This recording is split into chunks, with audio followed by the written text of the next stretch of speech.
hirap na kayo sa pagbabalanse ng lahat. Sa trabaho nyo, sa pag-aasikaso ng mga kapatid ko. Pero syempre, nahanap ko rin yung atensyon. Yung pag-aasikaso sa akin. At binibigay ni Maddie sa'yo yun? Binigyan niya ako ng kumpiyansa sa sarili ko. Dahil sa kanya, narealize ko na may boses din naman pala ako. That as I'm flawed as I am, I'm still worth something. Of course you are. You're my son, Enzo. Alam mo ba kung bakit hindi kita inaalalayan? Ironically, ayoko maging lampaka, anak. I want you to figure out the man that you are. Raising your sisters are easy. But with you, dapat katulong papa mo. Patawarin mo kung napabayaan kita. I'm so sorry, anak. Sorry too, Mom.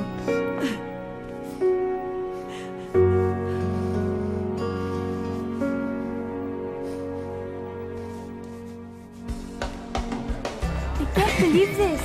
Tagal na tayo kay Daddy, no? Alam mo, kumpleto na yung gabi ko. Ako hindi pa. Hindi ko pa kasi nasasabi na you look beautiful tonight.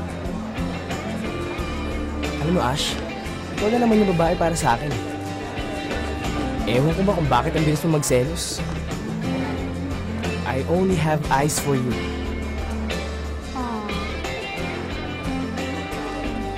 Hoy, kakasabi lang eh. Sorry. So, alam mo na si Kara si Supergirl at hindi si Jess. Oh, pero alam mo tol, ang weird nga eh. Hindi ako malungkot. Masaya pa nga ako eh. Talaga? Oo naman. Si Kara ba yun? Mukha nga, no? Oh, ano pang hinihintay mo? Kita mo na! Ayaw gumalaw ng pa ako eh.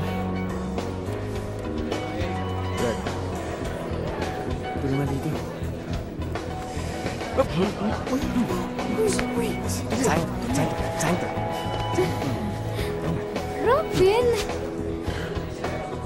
Kara,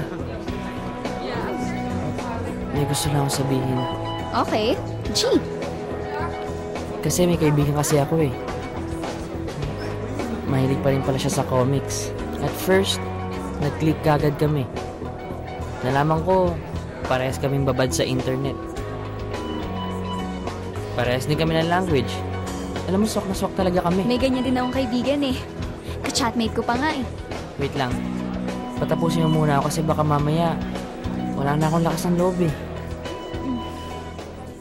Ang sinasabi ko sa'yo si Supergirl. Si Supergirl?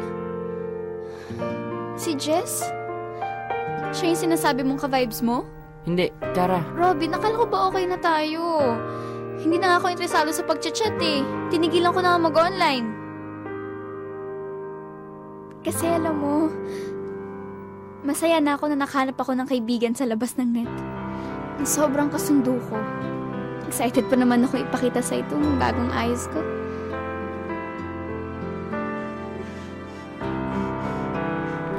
Kara, Oh, saan ka galing? Gusto mo ng calamares? Calamares? Alam mo kung sino may paborito niyan?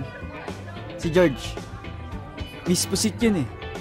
Lahat ng klaseng lutong pusit, ititira niya. Tapos laging sinasabi paborito namin dalawa.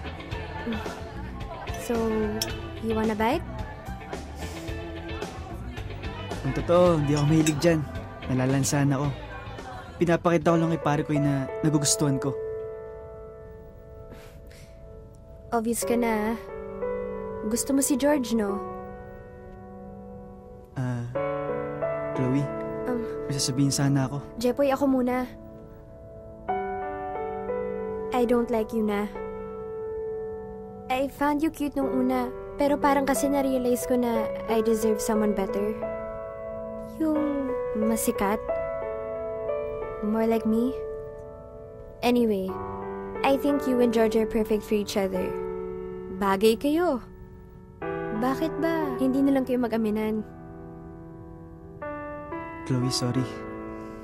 Hindi mo kailangan mag-sorry. Okay.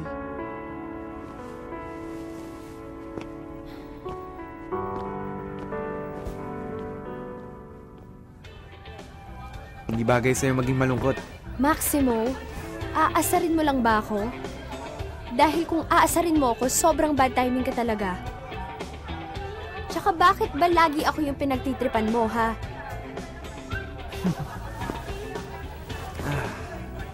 Hindi ba obvious? Ikaw, crush mo ako, no? Oh my gosh, sabi ko na nga, be. That's better. Hindi pwede maging malungkot ang pinakamagandang babae dito sa prom. So, let's dance? Sige na nga. Hoy, di kita crush, ha? Sus!